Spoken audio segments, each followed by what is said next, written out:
Everyone. Welcome to our Sunday evening weekly setup. My name is Bailey Grady, and I will be your facilitator for this evening as we are getting set up for our next week here in January. A couple of things. So, if you're new, you may have noticed like you don't have an ability to turn your camera on. You don't have to worry about muting yourself. I'll be the only one on camera and everything tonight. So, no worries about trying to keep up with that or making sure you're on or off, which also means that you can totally come in your jammies or whatever comfy clothes you want to be in tonight while we get set up together. Your way that you will communicate with one another tonight is in the chat. And Zoom does like to pre-choose the option of like host and panelist in that little blue box above where you type. And you'll want to change that to everyone if you want to speak with the group. So just changing that from host and panelist over to everyone if you want to share in the group. Otherwise, not everyone will be able to see what you're sharing. But what we're going to do is we're going to do some opening activities together, some like reflections, and then we're going to get into our weekly setup, just going through each page of that setup in different sections and sharing ideas and tips and tricks both on screen and in the chat, and then giving you some time to actually sit with your journal and get that setup put together while we play some music and things. So again, my name is Bailey, and I am in Hendersonville, Tennessee, which is just north of Nashville. We've been having a ton of snow here lately. I'm ready for it to go, so I think it's going to melt tomorrow. We'll see what happens. As you go through tonight, if you want to take any screenshots or grab any photos or anything like that, that is totally fine. Also, if you're new and like you signed up, but like you're waiting on the February journal, and so you're just hanging out here to get a feel, that's fine too. Feel free to just take notes, and then you'll be ready to set up that journal when it comes in. So without further ado, let me just go over our community guidelines here. So please be kind and courteous to yourself and others while you're here with us tonight. No promotions or spam, please. Respect everyone's privacy while you're here, and no hate speech or bullying, of course. And then limit repetitive product and accessory questions. We'll do our best to answer those, but we like to try to stay focused on the task at hand while we have our time here together. Likewise, anything that is going to be more headquarters related, like if you need to know where your journal is, I know mine is probably going to be maybe a little bit delayed because of all the weather. We didn't get mail for like 3 days. So if you're looking for information like that, we don't have access to that. So myself and the fabulous Katie Gideon, who is helping out in the chat tonight, is my stage manager. We'll direct you over to the HQ team instead to sort of assist with those questions because we don't have access to those things. So we'll tell you to reach out to hello@Silk&Sonder. And then finally, Sonder Socials are a tool to help elevate your emotional health through the power of community, but you are responsible for your own emotions, well-being, and decisions. So, sometimes we get a little deep here, and if we start talking about something that you're not ready to reflect on, that's totally fine. Take a break. You can mute me. If you don't like the music, you can mute the music. It's always participate at your own comfort, whatever that looks like for you. So just make sure that you're making the best decisions for yourself as we move through here tonight. So our agenda is going to be, we'll go over our ambition mind map, which is where we're sort of reflecting on a prompt related to the theme of ambition. We'll complete a rosebud thorn exercise, which is where we reflect on last week before moving into this week. And then we will do our weekly setup pages together. So beginning with that ambition mind map, of course, we got to talk a little bit about our theme of ambition, right? And I know myself and a lot of the other facilitators have sort of made a point to talk about how, I think how we default when we think of ambition is kind of like, big goals. And like sometimes it's like very career oriented just because that's often when we hear that word used. And ambition can even kind of feel like a dirty word. I know it felt sort of like a dirty word to me. Like I only ever heard it in like, I don't know, more negative context, right? But when we actually look at the definition of the word ambition, it's just a strong desire to do or achieve something, typically requiring determination and hard work, the desire and determination to achieve success. Well, I don't know about you guys, but right now, especially with the cold and the weather and the lack of sunlight, I'm just going through a season where everything feels like effort right now. So sometimes deciding to clean my house, like spending a day cleaning my house, that's a very ambitious goal for me right now because I have some days where, I'm doing good just to do the basic things I got to do to get along, and that's okay. I have seasons like that, and I know that it'll pass and it'll get better. But right now, it takes a lot of strong desire for me to get some of those things done. So just keep that in mind when you're reflecting on this theme and setting goals and things like that, that sometimes ambition can be a big, big goal, right? Maybe it is that like next promotion at work, or maybe you're entering into a new big season of life, right? Like maybe kids are moving out of the house and you're about to be like empty nesters, or you're entering into retirement, or you're moving, right? All of those things are like big, huge changes, and they come with a lot of new goals and ambitions. But ambition can also be found in like the more simple, small things, because sometimes those things are really hard. So, having said that, we're going to reflect on our mind map. And before we do, I had one other thing that I wanted to share, because I came across this on Instagram this week just by happenstance. So it was actually a video of Viola Davis. I think she was like giving an interview on a radio station or something, and she just so happened to be talking about ambition. And this is what she had to say about it. She said, everyone is always saying, you got to be ambitious. Sometimes you've got to be ambitious about rest, about nurturing your soul and your heart. They say that the only way to treat being overwhelmed is to do absolutely nothing. It's in those spaces that you just find who you are, even that you connect with your life, and don't feel guilty about it. Sometimes we feel like if you're not being active and working, it's a bad thing, but you need that to like refresh yourself. And she says a little bit more about that. If you just go on to Google and type in like Viola Davis ambition, you'll find like the full clip on YouTube. But I was like, oh my gosh, I can't believe this just so happened to pop up. So I definitely wanted to share it with y'all. And I think it's the perfect segue into our last question on our ambition mind map. So again, if you're new with us, you can do this on a blank page or space in your journal. We just go over a different prompt each week that has to do with our current theme of the month. And this week we are reflecting on week 4. Do you believe that too much ambition can be a bad thing? Or only a lot of ambition without care for other aspects of your life? And if so, or not, why? So for me, what I wrote is, I said, I actually don't think that there is such a thing as too much ambition, as long as you have a variety in your desires and are making space in your goals for rest and play. Ambition is kind of a dirty word in our culture because it has been used to manipulate and diminish by some, but the true meaning of the word carries zero negativity. You could have an ambition of establishing a regular game night with friends or family. You could have an ambition to journal every day or travel more. To me, ambition is just a really big goal that you really want to make happen with a challenge element. So go ahead and think about this prompt. I'll flip back to this page here, and I'll also flip back to my page so you can see some of those little quotes and things on the screen. And I'll just give you a few minutes to reflect on, do you believe that too much ambition can be a bad thing, or only a lot of ambition without care for other aspects in your life, and why? And then we'll come back together.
Okay, thank you for taking some time to reflect on this. I saw several people making the point of like, hey, there definitely is a line there for me when like ambition becomes above everything else to where you start forgetting about other people. You put that before all of these important things in your life, including like relationships, like family members, loved ones, and also like coworkers or people that you're like accomplishing goals with, right? And I think that's so true. And that's where that like balance is really important of like, it's good to have ambition, it's good to have goals and let that motivate you, but it's important that you're looking at all the important areas of your life and not forgetting about, oh, it's also really important for me to cultivate friendships or to cultivate these relationships and make sure that those things stay healthy. So I thought that was a really good point that several of you made. So we are now going to move into our rosebud thorn reflection. So this appears in your journal each week at the end of the week. So this week's rosebud thorn is on page 44, but you can always do this in your journal anytime, anywhere that feels right for you. Some people will do a rosebud thorn every day, or they'll just do a rose for each day. So you can definitely incorporate this as you see fit. But we're doing the one on page 44 today and just thinking back on the last 7 days and reflecting back on a rose, a highlight, something that went well, something that made you smile. Now, this could be something really big that happened, or it could be that, like for me, the sun finally came out yesterday, or something super small like that. A bud is an emerging opportunity, something that's coming up. Maybe you're excited about it. Maybe you're a little nervous. And then a thorn is something that maybe hasn't gone so well or that wasn't super great. So for me, my thorn was I slipped on a little bit of black ice yesterday. I'm totally fine. My body is a little bruised and so is my pride. But it definitely didn't feel great and it definitely took me off by surprise. But it's okay. It could have been a lot worse. I was able to sort of catch myself on the step of our like car. So just bruised, I'll be fine. Just, my pride is also injured. And then for my bud, my birthday is in a couple of weeks, and so we've decided we're going to take a trip to Hot Springs, Arkansas. It's just like 6 hours from where we live here, so someplace we can drive to, and we've never been to Arkansas before. So I'm looking forward to it and looking forward to crossing another state off of our list. And then my rose was that my new sleep routine is going really well. I'm having some trouble sticking to it on the weekends, but that's okay. During the week, it's going really, really well, and that's much better progress than I had before. So I'll give you all a few minutes to reflect on your rosebud and thorn. If you feel comfortable sharing with us in the chat what those are, we would love to see it. And then after that, we'll move into our weekly setup.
Thank you for taking a few moments to just reflect on last week before we move into the week ahead. I always love this exercise, and I feel like I say this all the time, but it really allows us to reflect with like some balance and like really challenges us to find those bright spots even in the toughest of weeks. And sometimes the bright spot is that that week is over and we get to start a new one. So speaking of starting a new one, we are now going to get into our weekly setup. So this week's weekly setup is on pages 46 and 47 in the January journal. And we're going to start on page 46, starting at the top of the page with how I want to feel. So I have sort of this word cloud here on the screen that you can pull inspirations from. And something else to note, so as we go through these different sections, I'm going to have multiple example slides. So I'll go through them and then I'll put on music for you to get things done in your journal. And when I put on the music, I'll hop back and forth between those slides. So if I move away from a slide that's your favorite, don't worry, I'll come back to it. So in addition to this little word cloud here, I also have some examples from Sonder Club as well as from my own journal. So my journal example is in the blue. So my word for this year is embrace. And so I decided that I would change this space from this week I want to feel to this week I want to embrace to kind of go along with my theme for the year. And so this week I am continuing to embrace better sleep habits. I'm focusing on that sleep routine. That's going really well. So I'm going to continue to do that. But you can see here on the screen that we have some people that have picked one word, multiple words. They've picked like a word and then a quote. So whatever speaks to you for how you want to feel over the next 7 days, go with it. There's no right or wrong way to do this. So I'll throw on a song for you and then we'll move into our next section.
Okay, hopefully you settled on something to do with this space. If not, if you haven't landed on the perfect word yet, that's okay. You can always come back to it. It might come to you as you complete the rest of your setup.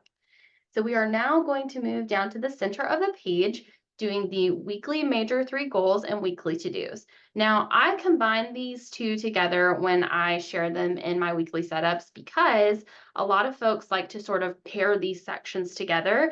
And also, depending on how you set up your journal, you may need to start with the major 3 that may work best for you, or you may need to start with the to-dos. So by combining them together, I'm giving you the flexibility to decide which one you want to start with and if you want to pair them together. If you do want to pair them together, these are a few examples of how people have done that on the left.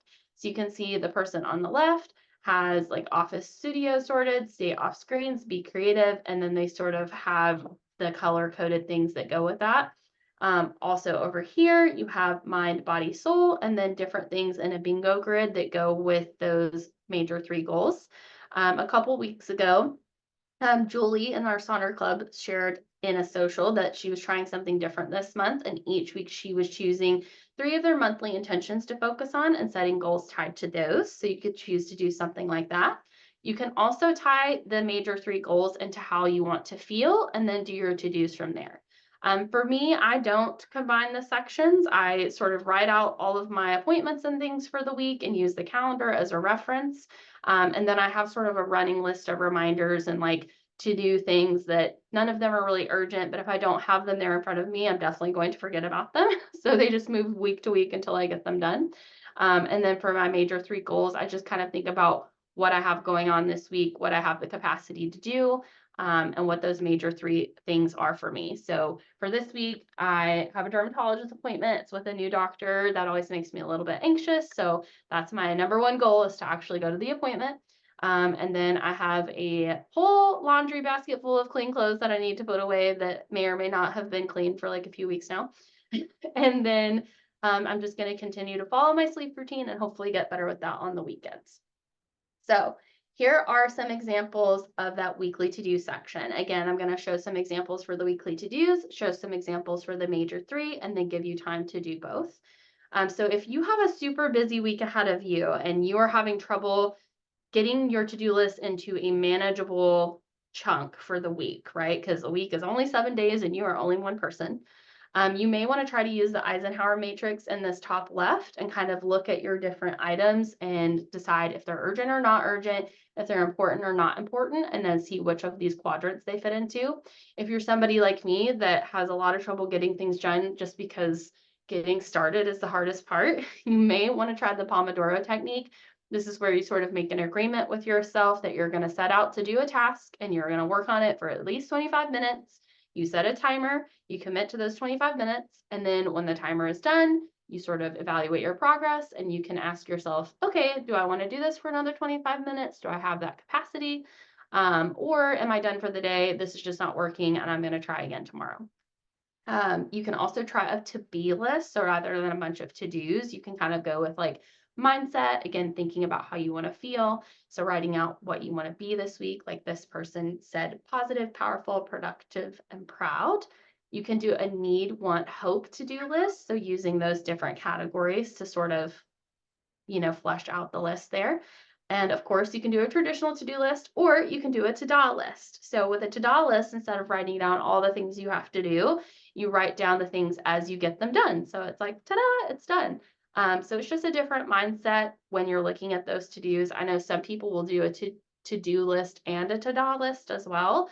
So if that works for you, definitely give it a try.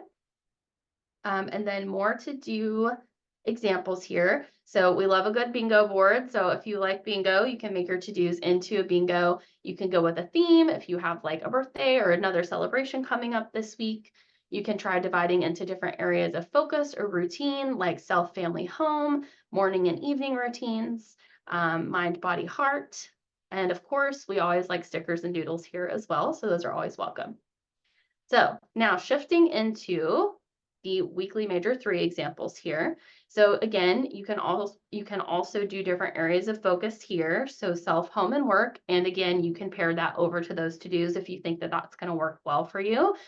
We also have several members that like to do the left brain, right brain, no brain. That was started by one of our Silk and Sonder regular weekly setup attendees, and it's kind of like caught on. Also, you can list your why. I really liked this example from Sonder Club where they wrote out their major 3 and they wrote their why, because we all know that when we are connecting our whys to our goals, it helps to keep us motivated and stay on track. You can set overall intentions for your major 3, or just do general goals, commitments, accountability. You can also try a stop list if there's 3 things you don't want to do this week or you want to stop doing. And of course, you can use this space differently if this doesn't speak to you. You can turn it into a self-care jar. You can write quotes here. You can turn it into movies, TV shows, lists, media, all that kind of stuff. And of course, it says major three, but if you just need your one goal for this week to be to breathe, then just go with that. It doesn't have to be three goals. And likewise, if you have a super busy week and you need it to be four goals, that is okay. Whatever you need to do to make this work for you in the week that you have ahead, that's what we want you to do. That's what we want you to lean into. So again, I'm going to go through all of these slides again, and I'll sort of cycle through them as you're working. But definitely feel free to share with us in the chat how you're deciding to put these together. If you're pairing them together, you never know who you might inspire with your ideas. And then we'll come back together.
Okay.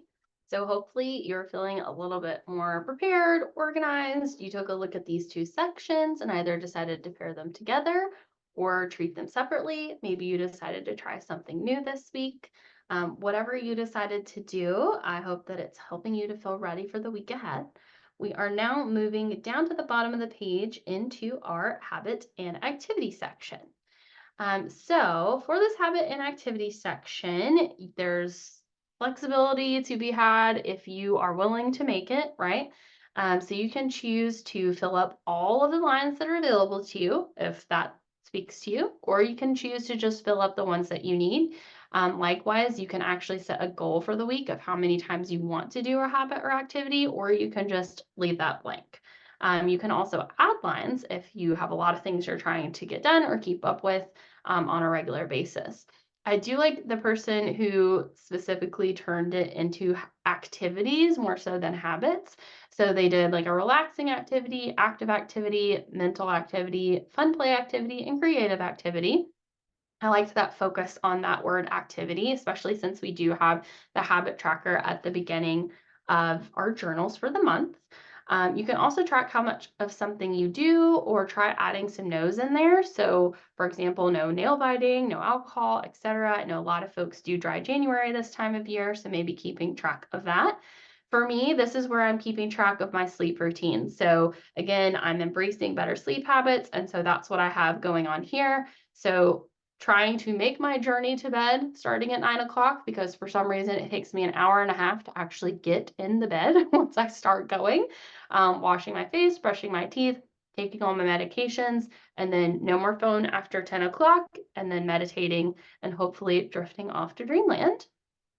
But if this section doesn't speak to you, or if you're like, I just want to focus on my monthly habit wheel, that's me a lot of the times. Like I go through seasons where I just do not use this section, adding additional habits and activities to track just makes me less focused on the ones that I've chosen for the month. So if that's the case, you can always just put stickers here. You can just take a break this week if you need to, or you can cover this up and use it as a little space to journal and maybe jot down some things. There's also some different ideas there on the screen if you're looking for some inspiration for something new. And if you are like, wait, why do we have this weekly habits section when we have the monthly? Why would they put that in there? Well, sometimes you have certain habits that you just want to focus on for a particular week or a short amount of time rather than every day through the entire month. And that's what this space is here for. Likewise, if you have, let's say you set a goal for the month of, I don't know, I want to walk 5,000 steps a day. And let's say that's going really well. So maybe for a weekly habit, you want to 3 times this week try for 7,000 steps, right? So you can kind of stretch some of those daily habits that you put in the monthly that are going well to kind of see if that's feasible for you to increase that goal. So again, I'll put on some music for you and then we'll move into our next section together.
So hopefully you decided how you want to use this space, or if you're skipping it altogether, whatever you need to do, I hope you feel empowered and inspired to do it. So we're flipping over to page 47 now, and we are starting with the section that is titled Meal Plan. Now, I say the section that is titled Meal Plan because this section gets repurposed a lot, and it gets repurposed a lot for the sheer fact that it takes up a lot of real estate in your journal. It takes up a lot of room, a lot of space, and so therefore it gets repurposed a lot. But we do have plenty of people that do use it as a meal plan or a meal tracker. I like the person that added stickers on there with their meal plan. I thought that made it like more fun and like more visually clear. So I liked that one. But we also have a lot of folks that use this for, like I said, lots of different things. We have lots of people that use it for like a journaling space or reflection space. Some folks use the GLAD acronym that's up on the screen. It stands for gratitude, learning, accomplishment, or delight. You could choose to switch up those words. You could choose to use different acronyms, whatever works for you. I also like the this week I learned, created, loved, remembered, and accomplished that's up on the screen there. And I like that there's different sections for the whole week because like maybe I didn't learn something today, but maybe tomorrow I'll learn 3 things, right? I like that flexibility there. You can use it for affirmations. I also like the person that turned it into this mindful moment space. They're asking themselves, did they meditate? Did they slow down and enjoy the moment? So just creating space for that mindful time. There's a whole list of things here on the left that you could repurpose it for as well. And then I have another example slide. So for me, I use this for my work meetings. I got promoted last year, and as a result, I am in a lot more meetings now. And so just keeping everything like together with my personal schedule and work schedule has become more challenging. When I filled this out for this week, I realized that I had forgotten to schedule some things at work. So actually writing down and looking at it helped me to go ahead and schedule those meetings I had forgotten to schedule. So that's what I use mine for. But you could use it for home things or school to-dos or anything if you're like learning a new language through Duolingo, for example, or something like that. I also like the meal plan for my soul and the different prompts that are there too. You can do quotes, scriptures. You can put to-do list over here. So if you want to use that other to-do space for something else, or if you want that to be a to-do list and then you do your to-do list over here, you can do that. Or you can do a word of the day. Again, it's all about what works for you. Do not be afraid to change it. Don't be afraid to try something new. But whatever you do decide to do, let us know in the chat because you never know, again, who you might inspire. So I'll put on a song for you while you take a look at this, and then we'll move into our next section.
All right.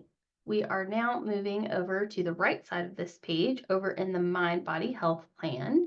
So there's all kinds of ways that you can decide to use this little space here.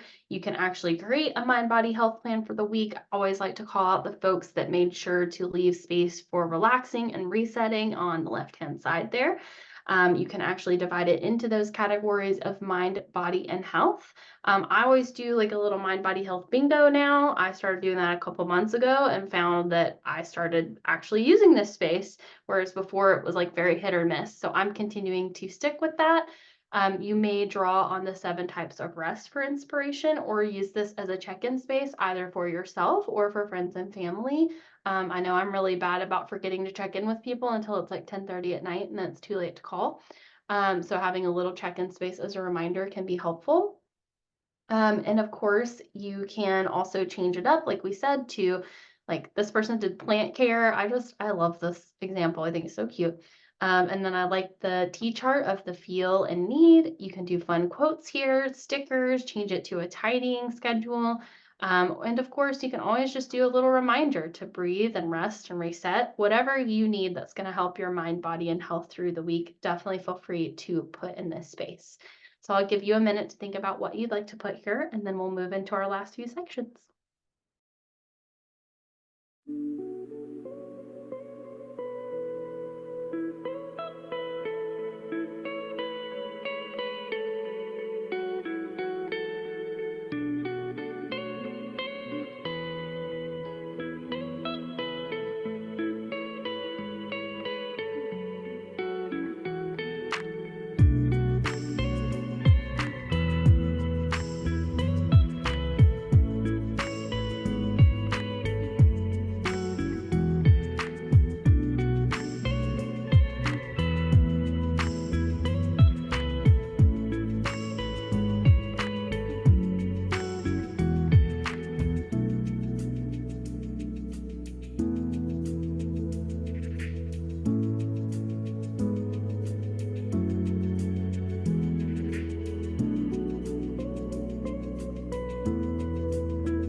Okay, so our last few sections here are the shopping list and then the I'm loving section. And then I do have a few examples I'm going to share at the end of like what you can do with pages 48 and 49. So those like vertical weekly spread sections. So I'll share those towards the end as well. But for your shopping list, this is another little space that you can repurpose to whatever you need it to be. I know a lot of people have different apps or different things they use for their actual shopping list and everything.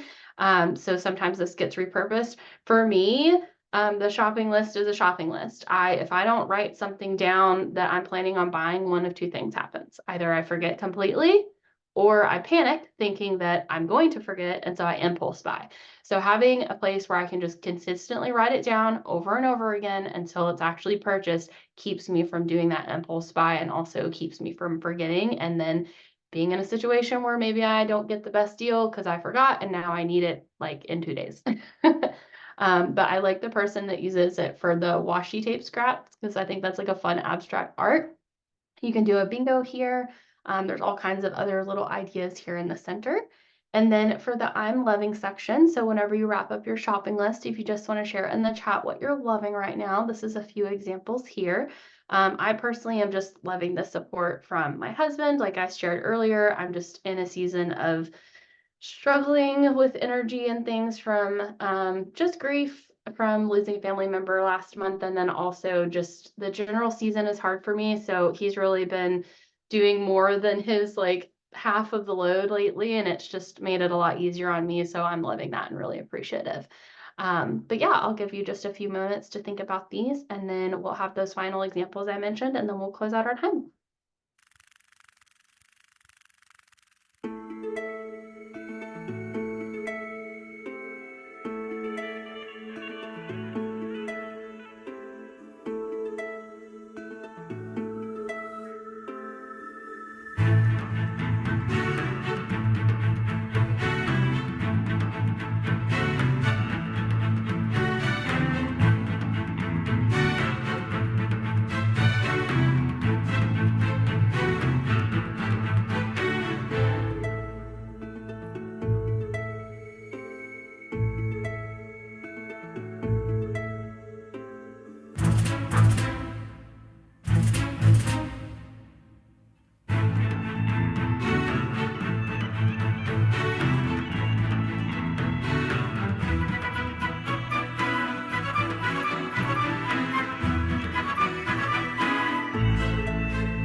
Okay, so if you can believe it, that's going to close out our time together.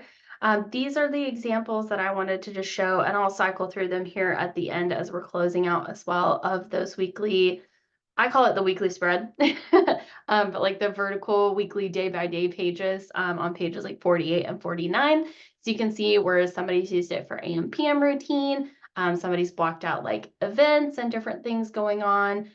They've planned their outfits for the days. People have divided it into affirmations, to dos, daily recaps, and then use that scratch pad as a brain dump. I really love this example on the left where they've decided today I will practice and given themselves something to focus on, and then small wins for daily victories, and then asking themselves, tomorrow I need what would really help, and then thoughts or feelings, sleep on it, sleep on it. I loved that. I haven't seen that before. So I wanted to share that. And then again, affirmation, morning page, nightly thoughts, and again, affirmations. So, oh, Kimberly, I love it. It's great. Thank you so much for sharing in Sonder Club. So with that, we are coming to an end. And again, I'll go back through those slides as we close out if you missed them. We're so glad that you joined us tonight. Thank you for being here. We're hoping that you're feeling inspired and ready to take on the week ahead. As a reminder, we're still doing our Refer a Friend from Silk and Sonder program where they get $10 off, you get $10 off, and then you can come to socials together. If you are not currently on an annual subscription, you may consider upgrading to one. It can save you quite a bit of money throughout the year, but you do have to pay the full amount up front, so just keep that in mind. And then we have a new social survey. So if you would please fill that out, let us know if there's anything that you especially liked, if there's anything you would like to see us do differently, preferred time, schedule, anything like that, definitely share that on the survey.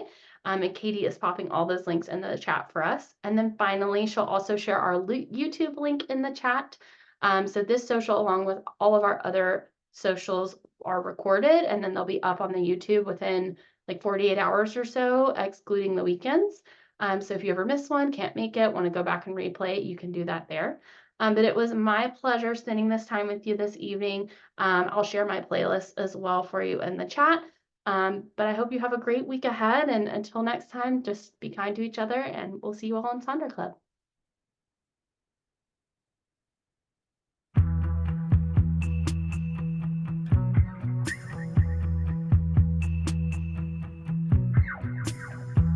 I'm such a bore, I'm such a bummer. There must be more behind the summer. I want someone to make some trouble. Been way too safe inside my